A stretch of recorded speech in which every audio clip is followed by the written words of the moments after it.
super thin skin, held up longer than I was falling. Welcome to Center Stage, the documentary podcast. Each week, our group of intrepid researchers and music archivists dig through the record crates of the world, looking for that one artist to take center stage. Using a patent-pending algorithm and spirited debate, we pick one artist. Once that is settled, we invite that artist into Thunderlove Studio to chat with your hosts Keith R. Higgins and Jeff Calhoun. When we're lucky, they say yes. Our mission with Center Stage is simple: to make sure the recorded work of artists remains, or in some cases lands on, the cultural radar. We invite you to sit back and relax. Thank you for joining us.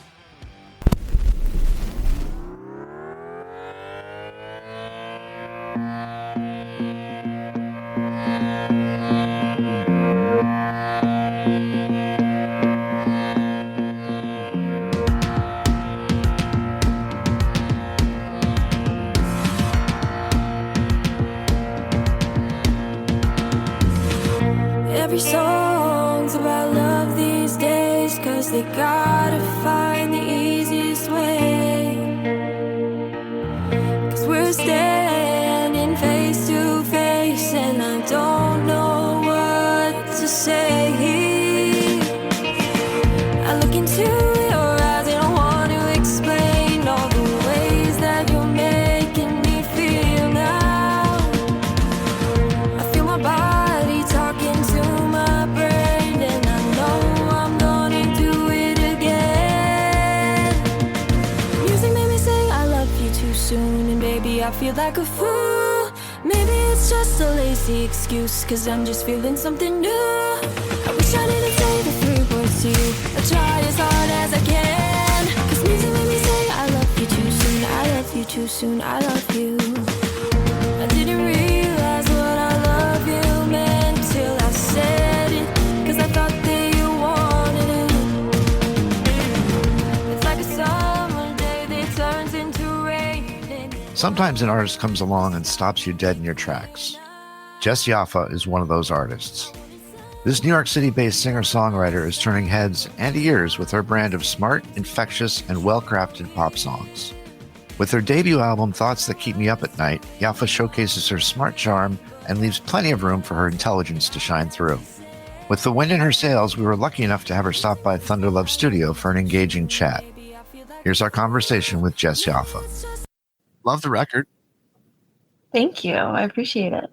Congratulations. But before we get into that, I thought we could take a couple minutes and get to know you. Yeah, totally. Sounds good. Where are you dialed in from now? I am based in New York, born and raised. So Okay. have been here my whole life. Okay.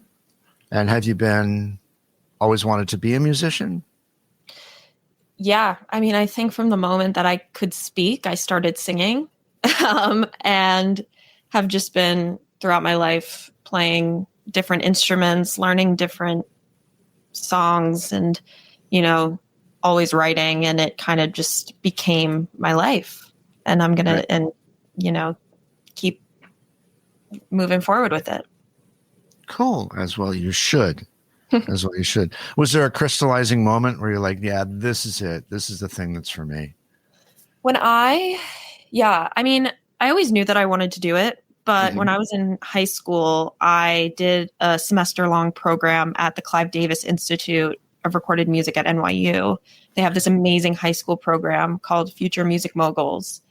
And every Saturday I would go and take classes and learn production skills. I was put in a team where we wrote songs and directed music videos, and just being around such like-minded people and being in such a creative environment really solidified for me. I was like, okay, yeah, this is it. This is what I'm doing. No one can really sway me away from it. And did you end up going to NYU and going into that program?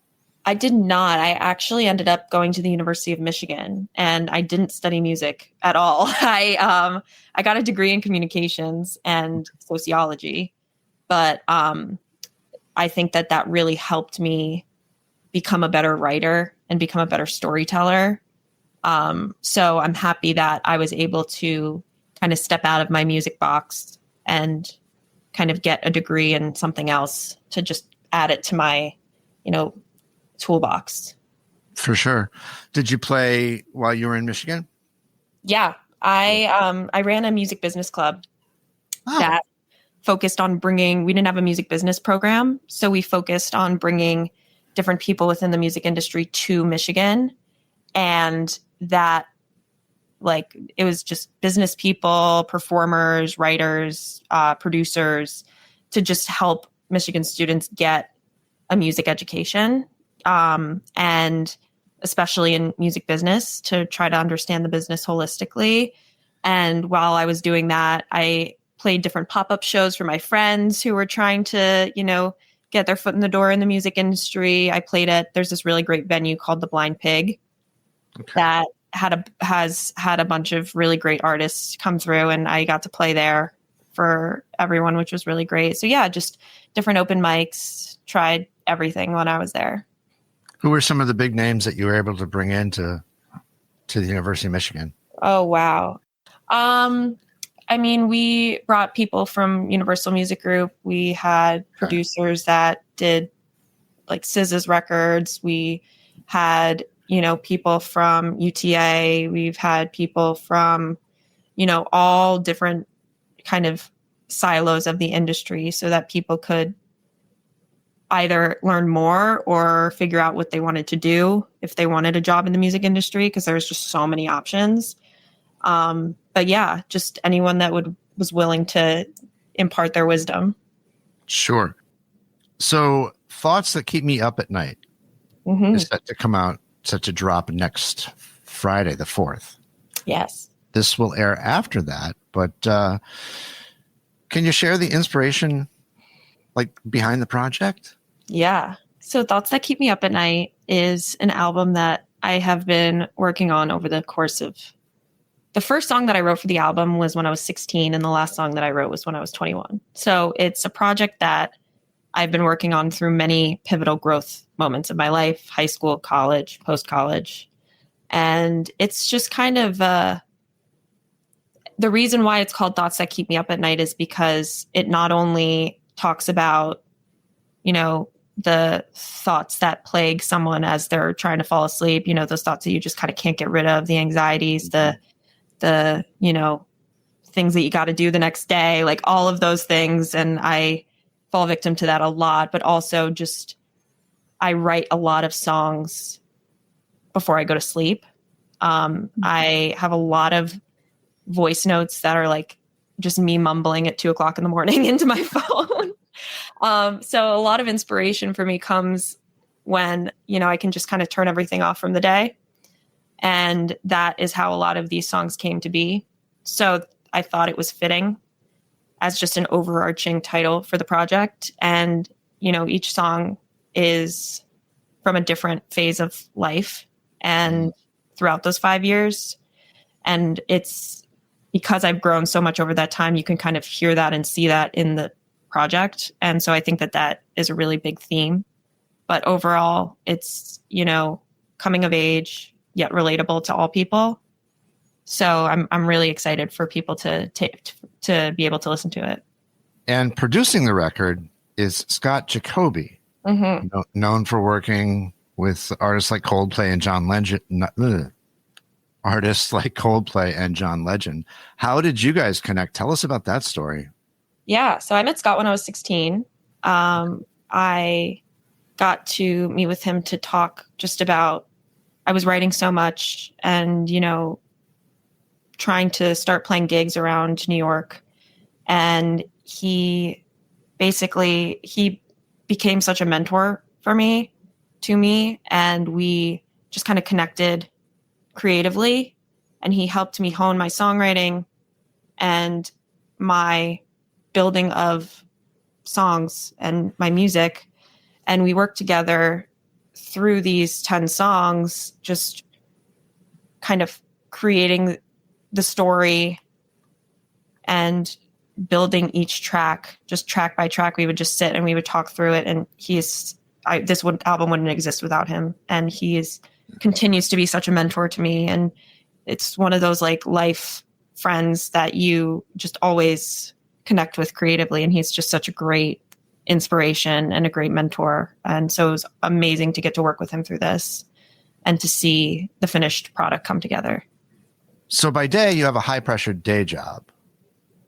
And Yes. by night, you're a creative person. How do you balance those two sides of yourself? Are you a Gemini? I'm actually a Virgo, so I'm very organized and I'm very direct and I'm very, to the point.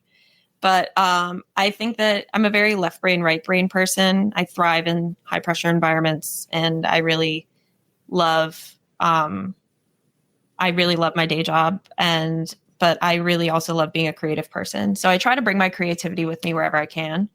But, I think that having a high pressure job during the day helps me be productive when I'm creative. So when I have more like sectioned off times to be a creative and work on my music specifically, it helps me get it done. And it helps me, keep the creative juices flowing. I can totally understand that. For me, it's the same thing. It's like, if you're busy during the day, it's easier I have this amount of time at night that I have to do this, so you're budgeting. Okay. Let's talk a song. Yes. In the Key of Chaos. Mm-hmm.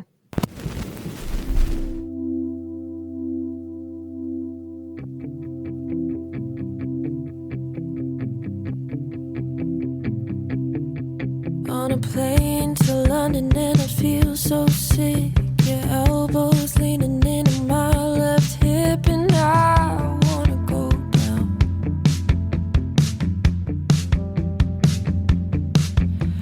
Meditation's never been my thing. Need some medication cause my heartbreak stings. The sky's falling down.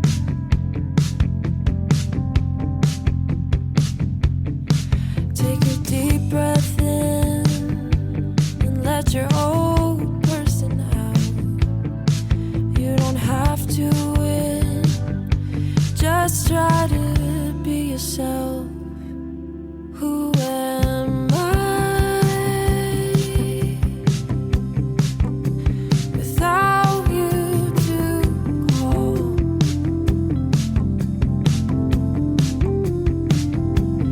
I guess I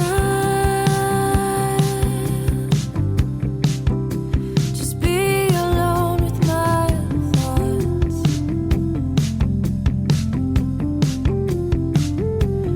Thought if I dyed my hair, I would be more me in the same location, in the same old scene. But I'm older now.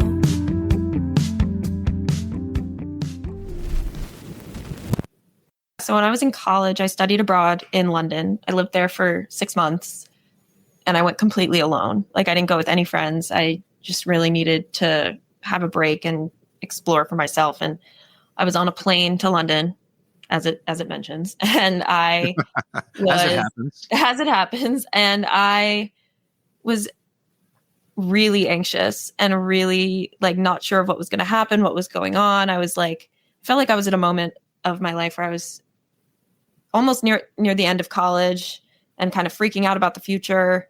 And I just went into my notes app and just started writing things down. Like writing like, oh my God, I feel so nauseous right now. And I'm sitting next to someone and they're really bugging me. And I am sitting in a tin can in the sky going to London to basically have a completely new life experience with new people and leaving things behind and moving forward. So it was just kind of not just a dump of what I was anxious about, but a reminder that like, as long as I have myself, I'm good. Like, as long as I have myself and I'm, staying true to myself, all will be fine. Very cool. Yeah. How did you find that experience in London informed your songwriting? It was so influential. I went with, I didn't go with any like instruments or production material or anything. And I woke up one day and I was like, I need a guitar really badly, like really, really badly. And I went to a guitar store and I just bought a guitar and I went back to my room and I think like 4 to 5 songs on this album, like a solid third of this album was written when I was in London. Wow. Yeah. So like In the Key of Chaos, Just for One Night, Suburban Dystopia, all written when I was in London, on my bed in my room. And, you know, that whole experience was just it was so new, and I was exposed to so much more of the world than I had been before. So it was just kind of taking it all in and experiencing it and processing it. And I use songwriting to process a lot of my emotions. So that was just how it all came to be. It's interesting that you mentioned Suburban Dystopia. To me, that was one of the notes I have, is that there's a maturity. It has a modern vibe while paying homage to what came before. Mm-hmm. And I'm thinking specifically of Suburban Dystopia. Now, when you say that, you wrote it in London, I think of suburban, where I grew up in Ohio. So I think of suburbia in that sense. That's really interesting. Yeah. And I'm happy that you say that, because I think like I grew up in the suburbs of New York for a lot of my life, and in and out of New York City and in big cities and suburbia. But, you know, everyone can relate to that. I think everyone who's had that experience, regardless of where it is. So I'm really happy that you say that.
Here's something I noticed listening to the record. Mm-hmm. They're all really tight pop songs that are in the 3-minute range. Are you telling us that the bloviated days of the 4 to 5, 6-minute pop songs are on their way out? No. I don't think so at all. No? Okay. In the Key of Chaos was like an 8-minute song. It started as like, it was like long, and I cut it down to just make it more a succinct story. I think that I didn't cut it because it was too long and I needed to fit it into a certain time range, but I think I just needed to strengthen the story and make it more of a storyline. So that was the only reason that it's shorter, but I love writing long songs. I love writing short songs. I think it was just a coincidence that it all happened that way. But I love listening to like songs that are 7 minutes long. You know, it's sure. Great. Yeah. Well, whatever that's one of the things whatever gets the story told. Right. That's exactly it. It needs to be as long as it needs to be to tell the story. Yeah. And I thought you told your stories very well and very succinctly on this record. Thank you. Speaking of which, who are your influences? Oh my God. So many to name. I grew up on like Bruce Springsteen, 70s rock, and 90s hip hop and R&B. So like that, plus when I was younger, I would just like run around my house singing Amy Winehouse. And I love Florence and the Machine, Maggie Rogers. I think that their stage presence and just their aura and their musicianship is so special. So like combining older influences of like 70s rock. Like I love classic rock, like 70s rock bands, and mixing that in with, you know, more modern, like 2000s pop. Plus like, I also really loved Etta James when I was growing up. So just combining all of those influences, I think, has led me to find a unique lane of pop that kind of dips a toe into everything, which I love. So I'm inspired by people like musicians every day. I think like Doechie's awesome in the way that she's so herself. And I really, really love her music. And just all of the great pop artists that are having their moment now. It's so cool to see that. So I'm inspired all the time. But like those are my early influences, but I keep on, gaining more and more every day. How are you exposed to new artists? Do you rely on Spotify like the majority of people, or? I listen to my Discover Weekly every week. Okay. So I try to find at least like 1 to 2 new songs, artists, bands every week. And I try to do like a deep dive to just see who they are, what they're doing, where they're from. And I like to ask my friends. I ask my brother a lot. I'll just text him and I'll be like, hey, what songs are you listening to? Like, send me your playlist. So I just kind of like going through and seeing what other people are listening to too, just to like get a gauge on where everyone's at. Are your folks and is your brother, is it a musical family, I guess is what I'm asking. Yeah, my family I grew up listening to music all the time and going to concerts. My family was very like experiential. Like we would always go to shows, we would always go to concerts, we would always, that would be our thing. So I always grew up, I felt very lucky knowing that I had parents that really valued creativity and the arts, and that like me wanting to do music and pursue music wasn't a problem or an issue. Like they were so supportive. So it's really great.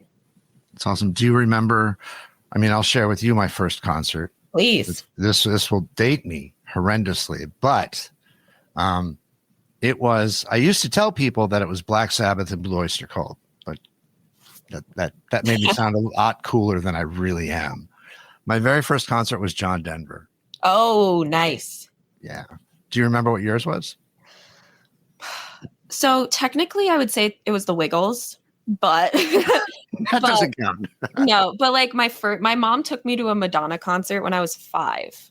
Oh, wow. Yeah. So my mom took me to a Madonna concert when I was 5. And I remember so clearly like seeing her come up from the stage, like lying on a bench and being like, that is so cool. And like, I was 5, like I was in elementary school, but I remember that so clearly and being like, that is so cool. I want to know more about that. Like, I want to like keep seeing that and like keep going to concerts because it was so fun. That's awesome. Yeah. That's incredible to take you as a 5-year-old. My parents loved taking me to shows. Like they would just bring me along and it was so fun. It was awesome. What's one your dad took you to? So recently or a couple summers ago, we saw Paul McCartney at MetLife. Oh. And that was so special. That was really special. And it started raining during Live and Let Die, like right when the beat dropped. And it was one of those moments where I'm like, am I in real life right now? Is real life? Yeah. Very cool. Yeah. The recording industry is evolving, constantly evolving. Yes. Especially for emerging artists. Have you found any strategies that work best for you, or are you just kind of a nose down, moving forward type of person? I think there's a balance. I think like finding unique ways to reach a new audience is always going to be a goal of mine. And like, I'm constantly, absorbing information from, other artists, from different articles that I read. Like I'm constantly learning, but I also really love focusing on like what I enjoy doing, which is playing live shows. Like I love performing and I love playing shows. So, I feel like every single show that I do, I keep moving forward and keep growing and I become a better performer with every show that I do. So part of the keeping my nose down and moving forward is just like working hard, getting those shows booked, rehearsing, writing and like strengthening all of those muscles while also combining that with unique ways to use that to reach other people. If it's like taking some live footage and making a TikTok video, or like, you know, reaching out to different people on social media to see if they need openers, or, you know, it's I'm trying to find a balance of both. Now, I lived in New York for years. So I lived on the Upper East Side, and then I lived out in Brooklyn for many years. I'm in New Haven, Connecticut now. Awesome. But my question is, what is the music scene like for an up-and-coming artist these days in New York City? Because I know when I was there, I'm not a musician. I'm just a big music nerd. I found it to be hard to find new acts. There are so many great bands and artists playing in New York right now, and there are so many venues that support up-and-coming artists. Good. Like there are a lot of venues in the East Village and Lower East Side and Brooklyn that are specifically showing, you know, smaller acts and up-and-coming artists. And I've had a really great time playing at those venues. And it's a great way to also meet other artists that are doing the same thing. So the music scene is alive and well, and it's really fun. Like there's always music stuff going on. There's always shows happening, and, you know, you can just I love going to shows alone too. So like, I love just seeing new artists all the time. So the music scene is thriving, and I think that it hasn't even like reached its peak. Like at this point, like for this phase of music in New York, like I think that there's so many great artists that I think are going to have very successful careers that are coming out of New York. Wow. That's great to hear. Yeah. On your Instagram, did I see a picture of you doing a show at Pete's Candy Store? Yeah. I just did one a couple weeks ago. Okay. That must've been the picture I saw. Yeah. Very cool. That was, I hadn't played there before, but it was so fun. It was so great. Yeah. It's a tight room, but it's a great place to see. Yeah. Good energy. Very good energy. Yeah. Shout out Pete's Candy Store. Shout out. One of my favorite songs. Big fan of Midnight. Nothing good happens after midnight. I've been saying that since I turned like 35. You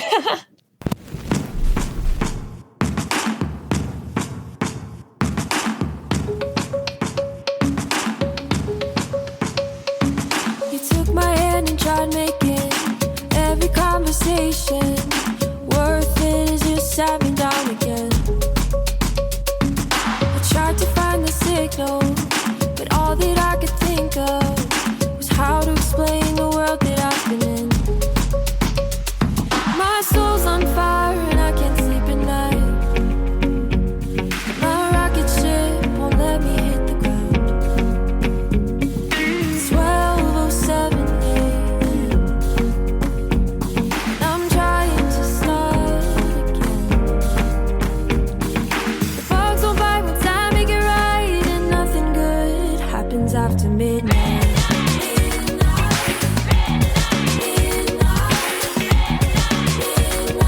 And nothing good happens after midnight.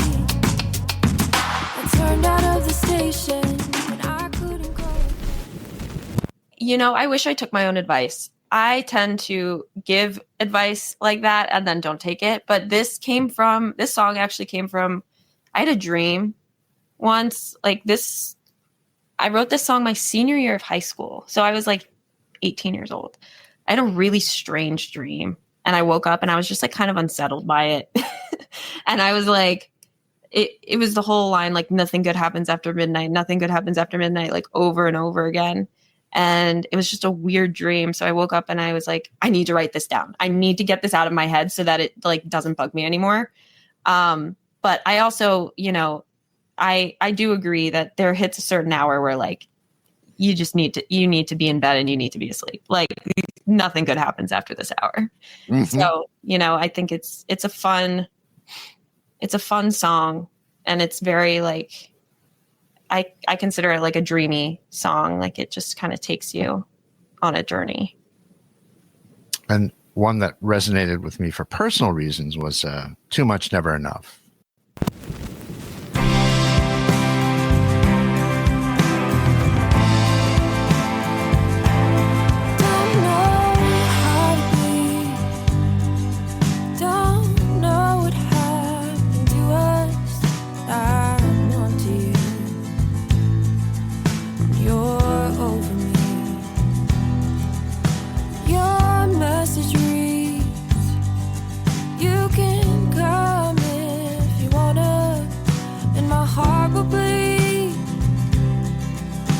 I'm never getting an answer. And I'll say that I'm fine. And I'll crush the skies. Said, why am I too sick of trying? When you fight right back that I'm selfish for lying. I'm too much but never enough for you. And I would have done anything that you wanted me to. I'd climb over mountains, give you what you needed, and I'm holding on for dear life. But I'm too much but never enough for you. Just say please, even though your heart That song, me too. It definitely came, like, I would consider that to be like the most personal song on my album. It took a lot of pushing from like Scott and my parents, who, like, I always send my music to my parents, and my friends, and they're like, this song's really good. And I'm like, yeah, but like, I don't know how I feel about it. Like, it is, it's deep. Like, I don't know if people are going to relate to it. And they're like, no, like, this is the song that people are going to relate to and people are going to feel. And I was like, okay, and I started performing it live, and it took on a life of its own for me. And I've really developed a new appreciation for it. And I, thank you for saying that it resonated. And I feel that and I see that. And it's just, everyone goes through a time where they're just like, nothing that I do is right. Like, nothing I do, if I do too little, it's like, it's not enough. But if I do what I think I'm supposed to do, it's too much. And I don't know what you want from me, Yeah, for sure. Your live shows, are you like a Dylan sort of performer where you play with your lyrics in live shows, or do you stay true? I try to stay true. Other than the times where I switch up verses accidentally, which happens, but I try to stay true to it just because I love when people sing along. That's always really fun for me. And that, like, really, when at Pete's Candy Store, I had everyone singing Just for One Night back at me. And I was like, this is so crazy that you guys know what I'm singing. And it was just one of those aha moments where I'm like, okay, like, this is connecting and resonating. Tell us a little bit about the ending of Come Home. Because that's a bit of a gut wrencher for me. Yeah. So that song I wrote when I got sent home my freshman year of college for COVID. And I literally packed up my dorm room in garbage bags, rented a car, and drove across the country home. Yeah. And I was like, what's going on? I have just kind of like found my footing here, and now I'm going home. And I'm not happy about it. And my parents were, so happy about it. Like that, just like, they get their kids under the roof, like, spending time together. And I was like, okay,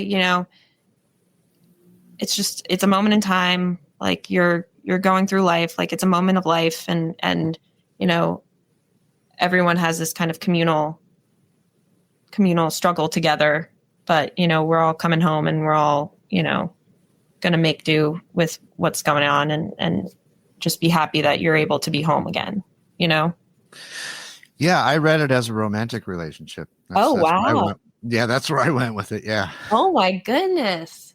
Yeah. That's crazy. I can see that. And that could be where my head is at. I don't know. No, but I can see that. But that's very interesting because I did envision it's like someone talking to someone else. Like, I did envision it as like a conversation. So I can see where that comes from, but that's so interesting. And I love that. Like, that's my goal with all of this is, like, I want everyone to be able to have their own interpretation and find what each song means to them, because they all have these like general themes of love, you know, loss, growth, etc. But these feelings can be applied to so many different situations. So I hope that I'm glad that you were able to find your own interpretation of it. Like I'm so happy about that. The Big Takeover said of Just One Night that the song, quote, manages to do that thing that Joan Jett and the Primitives mastered, capturing pop contagion in rock's more authentic and energetic form. Let me try to explain myself, I'll be quick and clear, cause I know you got another girl whispering in your ear, but I want you, and you know that. You tell me all your secrets, so when I tell you mine, maybe we're just friends, and maybe I'm alright, but you look, and you smile. Oh, what's attraction without a curse? Cause baby, when you look at me, my heart just hurts. Call your lovers, call them quickly.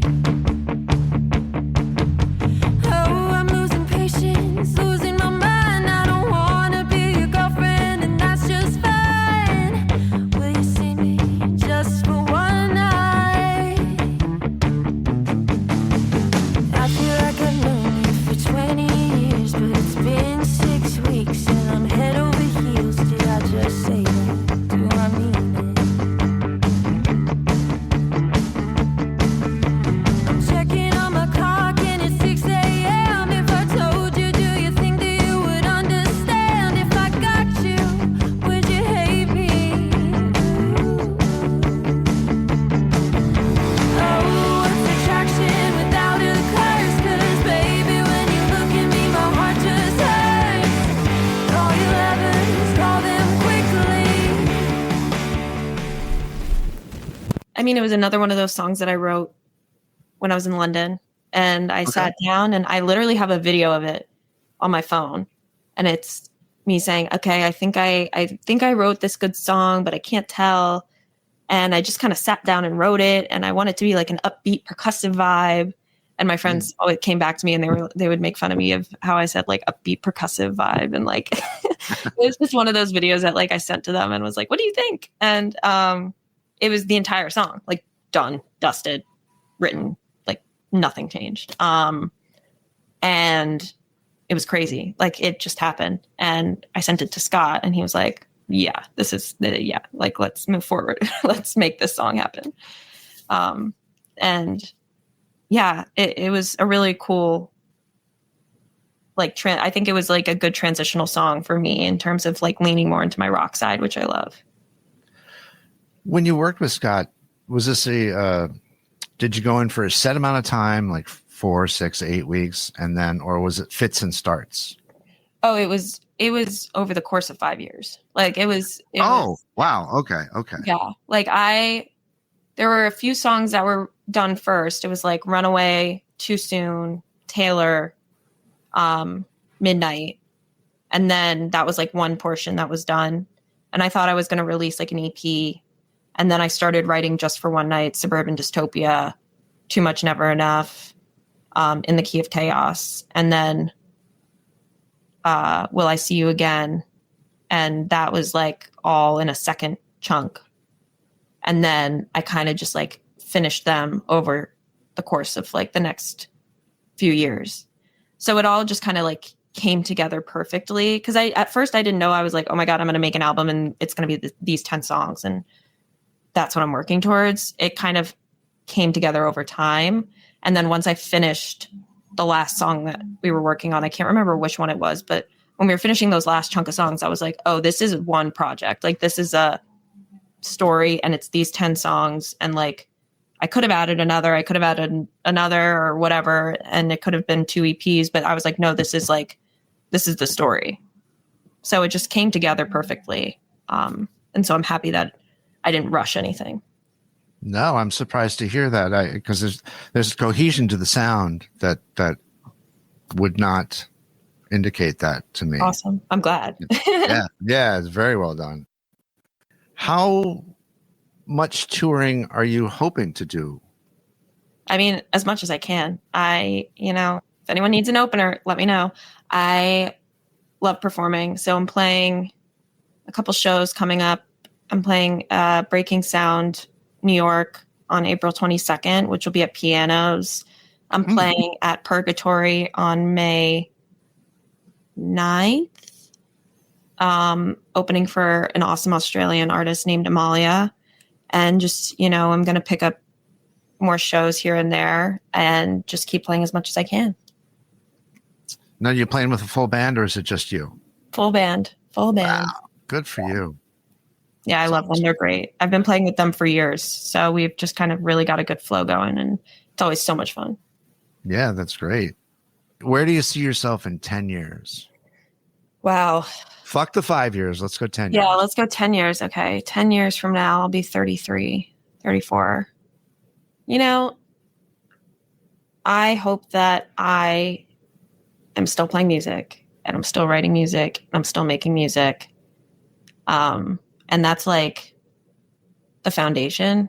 And I don't think I'm like, I try not to like wish to be somewhere else, like and think too far ahead. Like I'm very content with the present and like where I'm going. But I really hope that 10 years from now, I'm still writing, I'm still making music, and that I am happy and healthy. And, that is really, and that my family's happy and healthy. And that's really like all I could wish for 10 years from now. I mean, I hope that I'm,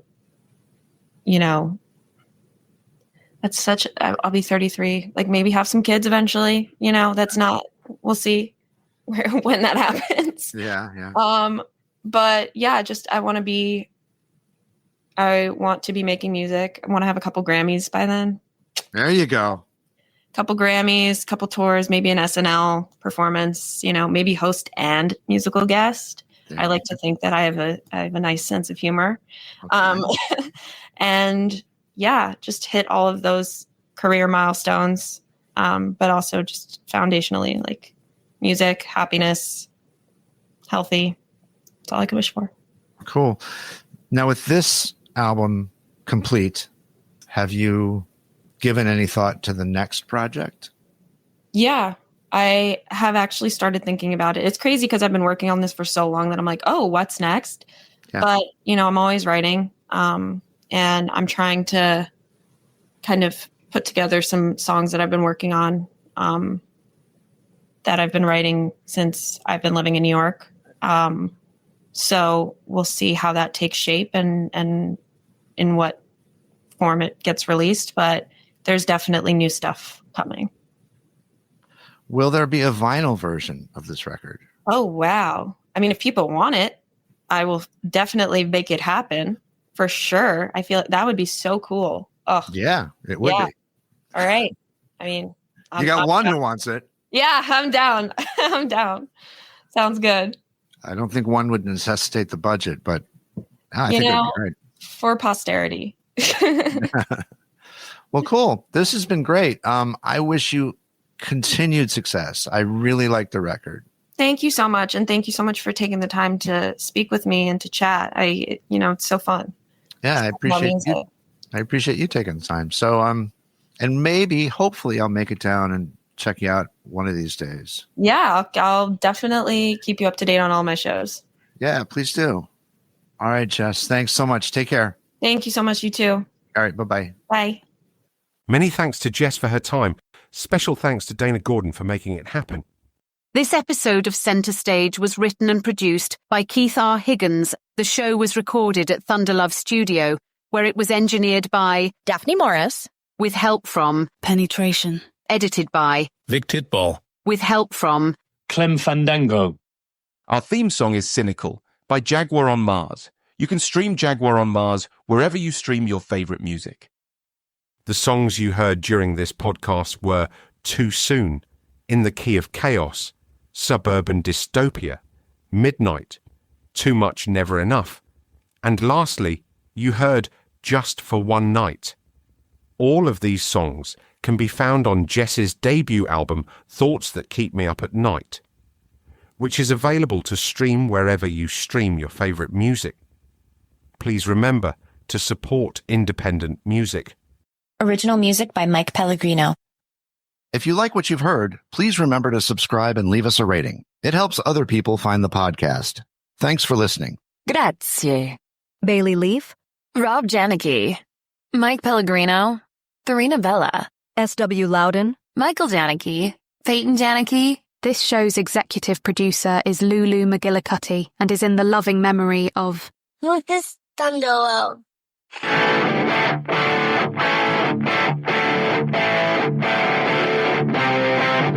And now, until we meet again next time, I remain as always, obediently yours. Abandoned Albums is a production of Paw Print Media.